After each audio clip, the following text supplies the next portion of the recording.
Phone करी बंद, phone करता माझा बंद. मी बोलली शेखरच्या फोनवर बोलले तुम्ही.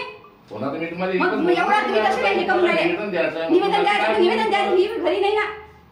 कोणते निवेदन द्यायचं घेतो ना मी तुमचे निवेदन दाखवा. नाही इकडे जितका वेळ बाहेर तुम्ही हे करून तुम्ही काय मला सांगून आले काय की आम्ही ताई येऊन राहिलो म्हणून बंगल्यावर मला काही पर्सनली असते ना.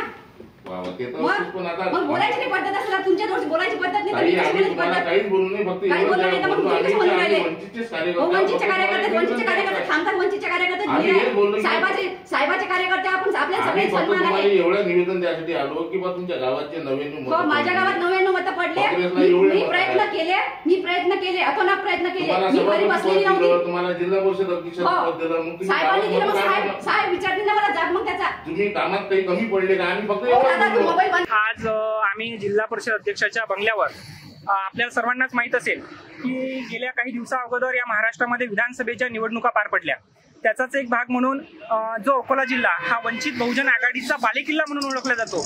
या अकोला जिल्ह्यातील 5ही मतदारसंघामध्ये बाळासाहेबांच्या आदेशानुसार 5 उमेदवार देण्यात आले होते. त्याचाच एक भाग म्हणून अकोट विधानसभा मतदारसंघाचा जर आपण विचार केला, ज्या अकोट विधानसभा मतदारसंघातील तेल्हारा तालुक्यातून जिल्हा परिषद अध्यक्ष येतात, त्या तेल्हारा तालुक्यातील जिल्हा परिषद अध्यक्षांच्या गावात चक्क वंचितचा 99 मतं मिळालेली आहेत. सर्वच प्रसार माध्यमांनी यांची दखल घेतलेली आहे आणि त्याचाच भाग म्हणून त्यांना जाब विचारण्यासाठी आम्ही अध्यक्षांच्या बंगल्यावर आलो असता अध्यक्षांनी किमान अर्धा तास आम्हाला ताटकळत ठेवलं. आम्ही त्यांना याचना करत होतो, विनंती करत होतो की ताई बाहेर या, आम्हाला तुम्हाला निवेदन द्यायचं आहे. ताई बाहेर या, आम्हाला तुम्हाला निवेदन द्यायचं आहे.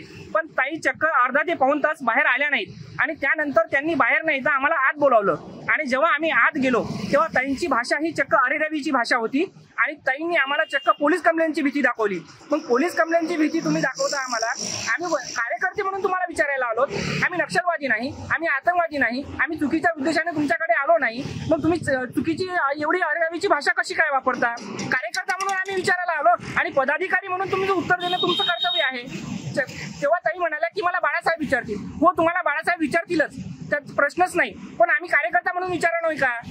आणि पदाधिकाऱ्यांनी अशी भाषा वापरावी का?